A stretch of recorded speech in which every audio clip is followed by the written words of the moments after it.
Hi there. We need only one skill in our life. Welcome to my YouTube channel. This is your JD speaking. ഈ video കണ്ടു തീർക്കുമ്പോൾ ഒരു കാര്യമാണ് നിങ്ങൾ ആലോചിക്കുന്നത്. ഇന്ന് നിങ്ങൾക്ക് വേണ്ടി എന്താണ് ചെയ്തതെന്ന്. നമ്മുടെ ലൈഫിൽ ഒരു മാറ്റം വേണമെങ്കിൽ അത് നമ്മൾ തന്നെ തീരുമാനിക്കണം. അതിനുവേണ്ടി നമ്മൾ തന്നെ വർക്ക് ചെയ്യണം. ഓരോ ദിവസവും കൂടുന്തോറും നമ്മൾ ബെറ്റർ ആയിക്കൊണ്ടേയിരിക്കണം. സക്സസ്ഫുൾ ആയിട്ടുള്ള എല്ലാവരും സെൽഫ് ഇംപ്രൂവ്മെന്റ് നടത്താറുണ്ട്. നമുക്ക് എങ്ങനെയാണ് സെൽഫ് ഇംപ്രൂവ്മെന്റ് നടത്തുക? മൂന്ന് രീതിയിലാണ് നമുക്ക് സെൽഫ് ഇംപ്രൂവ്മെന്റ് നടത്താൻ പറ്റുക. അതിൽ ഫസ്റ്റ് വണ്ണാണ് നമ്മുടെ ബോഡി. നമ്മൾ ചെയ്യേണ്ട ആദ്യത്തെ കാര്യം എന്ന് പറഞ്ഞാൽ ഇതുപോലത്തെ മൂന്ന് പിക്ക് എടുത്ത് വെക്കുക. നമുക്ക് മൂന്നൊരു ബോഡി ടൈപ്പാണുള്ളത്: എൻഡോമോർഫ്, എക്ടോമോർഫ്, മെസോമോർഫ്. 80% ഓഫ് ആൾക്കാർ എൻഡോമോർഫ് ആണ്, ഫാറ്റി ബൾക്കി ആയിട്ടുള്ള ആൾക്കാരായിരിക്കും. അടുത്ത 18% ഓഫ് ആൾക്കാരും എക്ടോമോർഫ് ആയിരിക്കും, സ്കിന്നി ആൻഡ് സ്കെൽറ്റി ആയിട്ട് കാണപ്പെടും. അവസാനം കാണുന്ന ഈ 2% ഓഫ് ആൾക്കാരാണ് അത് മെസോമോർഫ് എന്ന് പറയുന്നത്. ഗോഡ് ഗിഫ്റ്റഡ് ബോഡി എന്ന് വേണമെങ്കിൽ പറയാം. പെർഫെക്റ്റ് അത്ലറ്റിക് ബോഡി ആയിരിക്കും ഇവർക്ക് നാച്ചുറൽ ആയിട്ട് തന്നെ ഉണ്ടാവും. നമുക്ക് നല്ലൊരു ഹെൽത്തി ആൻഡ് ഫിറ്റ് ആയിട്ടുള്ള ഒരു ബോഡി ഉണ്ടെങ്കിൽ നമ്മൾ 90% കോൺഫിഡന്റ് ആയിരിക്കും. ഒരു ഹെൽത്തി ആയിട്ടുള്ള ഫിസിക്ക് ഉണ്ടാക്കിയെടുക്കുക അല്ലെങ്കിൽ അത് മെയിൻറ്റെയിൻ ചെയ്യുക എന്ന് പറഞ്ഞാൽ ഇറ്റ്സ് നോട്ട് ഈസി. നമ്മൾ പുറത്തിറങ്ങി കഴിഞ്ഞാൽ ഓൾമോസ്റ്റ് എല്ലാവരും വയറും ചാടി കവളും വീർത്തവരായിരിക്കും. ഇനി നിങ്ങളുടെ പിക്കൊന്ന് എടുത്ത് നോക്കുക. ഇതില് നിങ്ങളുടെ ബോഡിക്ക് എന്ത് മാറ്റമാണ് വരേണ്ടത്, അല്ലെങ്കിൽ ഇതെന്തെങ്കിലും ചേഞ്ച് വേണം നിങ്ങൾ ആഗ്രഹിക്കുന്നുണ്ടെങ്കിൽ ഇന്ന് തന്നെ നമുക്ക് സ്റ്റാർട്ട് ചെയ്യാം. ആദ്യം തന്നെ ചെയ്യേണ്ടത് ഷുഗറും ഓയിലും കട്ട് ചെയ്യാം. ഇത് എന്താണ്, ഇതിന്റെ സൈഡ് എഫക്റ്റ് എന്താണെന്ന് വ്യക്തമായിട്ട് എല്ലാവർക്കും പറയാം. 8 മണിക്ക് ശേഷം ഭക്ഷണം കഴിക്കാതിരിക്കുക. എല്ലാവരും 8 മണിക്ക് മുന്നേ തന്നെ ഡിന്നർ കംപ്ലീറ്റ് ചെയ്യാൻ ശ്രമിക്കുക.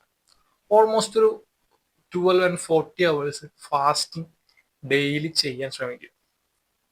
പിന്നെ ചെയ്യാൻ പറ്റുന്ന കാര്യമാണ് ഒരു 10 മിനിറ്റ് ജോഗിങ്. ഇത് മൂന്നും നിങ്ങൾ ചെയ്യുകയാണെങ്കിൽ ഓൾമോസ്റ്റ് നമുക്ക് നല്ലൊരു ഫിസിക്ക് ബിൽഡ് ചെയ്യാനും നമ്മുടെ എല്ലാ ഹെൽത്ത് ഇഷ്യൂസും നമുക്ക് കൺട്രോൾ ചെയ്യാനും പറ്റും. നിങ്ങളൊരു എൻഡോമോർഫ് ബോഡി ടൈപ്പുള്ള ആളാണെന്ന് വെച്ചെങ്കിൽ ഹൈ കലോറി ആയിട്ടുള്ള ഫുഡുകൾ കുറയ്ക്കാൻ ശ്രമിക്കും. ഈ ഹെൽത്തിഫൈ പോലത്തെ ആപ്പുകൾ യൂസ് ചെയ്ത് നമുക്ക് നമ്മുടെ ഫുഡിന്റെ കലോറി കാൽക്കുലേറ്റ് ചെയ്യാൻ പറ്റും. സെക്കൻഡ് ആണ് വീക്കിലി ഒരു 3 or 4 ടൈം കാർഡിയോ ചെയ്യാൻ ശ്രമിക്കുക.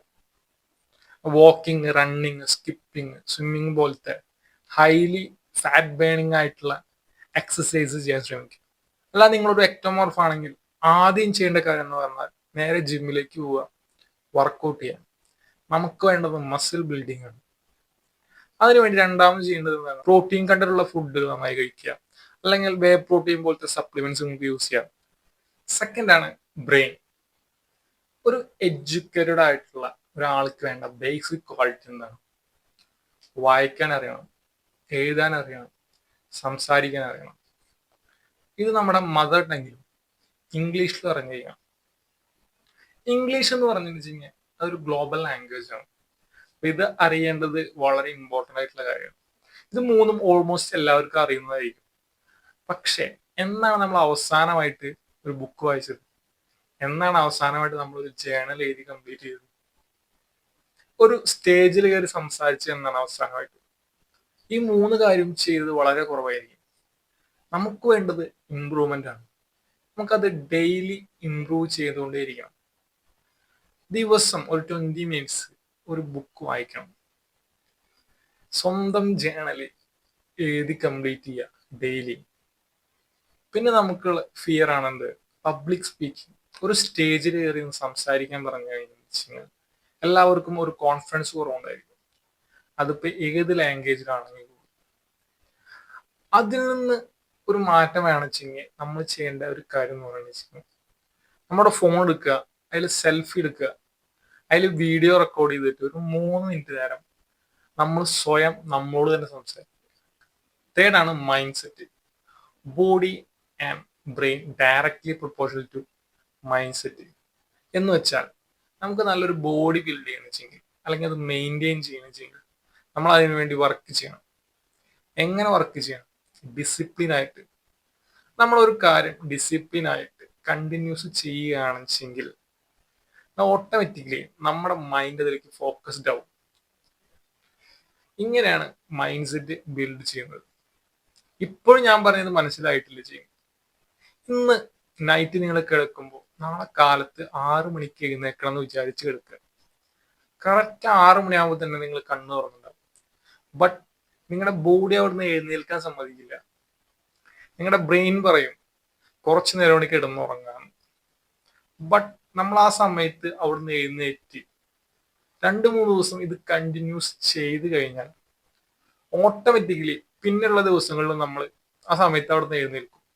എന്ന് പറഞ്ഞാൽ നമ്മളൊരു കാര്യം ഡിസിപ്ലിൻ ആയിട്ട് ചെയ്തുകൊണ്ടിരിക്കുമ്പോൾ നമുക്ക് ഓട്ടോമാറ്റിക്കലി നമ്മുടെ മൈൻഡ് അതിൽ ഫോക്കസ് ആയിട്ട് നല്ലൊരു മൈൻഡ് സെറ്റ് ബിൽഡ് ചെയ്യാൻ പറ്റും. നമുക്ക് മൈൻഡ് സെറ്റ് ബൂസ്റ്റ് ചെയ്യാൻ 2 വഴികളുണ്ട്. ആദ്യത്തെ കാര്യമാണ് മെഡിറ്റേഷൻ. ദിവസം ഒരു 6 മിനിറ്റ് നേരമെങ്കിലും മെഡിറ്റേറ്റ് ചെയ്യാൻ ശ്രമിക്കുക. ബ്രീത്തിങ്ങിൽ മാത്രം കോൺസെൻട്രേറ്റ് ചെയ്യുക. രണ്ടാമത്തെ കാര്യമാണ് ഒരു ദിവസം ഷെഡ്യൂൾ ചെയ്യാൻ. ഇന്ന് ചെയ്യേണ്ട കാര്യങ്ങൾ എന്തൊക്കെയാണെന്ന് വ്യക്തമായിട്ട് എഴുതി വെക്കാൻ ശ്രമിക്കുക. ഓട്ടോമാറ്റിക്കലി നമ്മൾ ചെയ്യുന്ന കാര്യങ്ങൾക്ക് ഒരു ക്ലാരിറ്റി ഉണ്ടായിരിക്കും, ഒരു ഡിസിപ്ലിൻ ഉണ്ടായിരിക്കും. Finally back to the point. ആ ചോദ്യം ഞാൻ ഒന്നുകൂടി ചോദിക്കുകയാണ്. ഇന്ന് നിങ്ങൾ നിങ്ങൾക്ക് വേണ്ടി എന്താണ് ചെയ്തത്? ഇതിന് ഉത്തരം ഒന്നുമില്ല എന്നാണ് ചെയ്യുന്നത്. ഇപ്പോൾ നിങ്ങൾ എങ്ങനെയാണുള്ളത് ഇതുപോലെ തന്നെ ഒരു 5 വർഷവും കടന്നത്. നിങ്ങളുടെ ലൈഫിൽ ഒരു മാറ്റവും ഉണ്ടാവില്ല, ഒരു ഇമ്പ്രൂവ്മെന്റ് ഉണ്ടാവില്ല. നിങ്ങൾക്ക് എന്തെങ്കിലും മാറ്റേണ്ടതുണ്ടെങ്കിൽ അല്ലെങ്കിൽ ഇമ്പ്രൂവ് ചെയ്യേണ്ടതുണ്ടെങ്കിൽ അത് നിങ്ങൾ ഇന്ന് തന്നെ തീരുമാനിക്കണം. അതിനുവേണ്ടി വർക്ക് ചെയ്യണം. ഞാൻ പറഞ്ഞ ഈ കാര്യങ്ങളെല്ലാം വെൽ ബാലൻസ്ഡ് ആയിട്ട് ഇമ്പ്രൂവ് ചെയ്ത് ഒരു സക്സസറെ കാണിച്ചു തരാൻ പറഞ്ഞു കഴിഞ്ഞാൽ ഞാൻ ഇപ്പോഴും പറയാ ആ 40-കാരനെയായിരിക്കും. Are you feeling more and more confident with each game? No, I understand. Talent without work is nothing, and work without talent is nothing.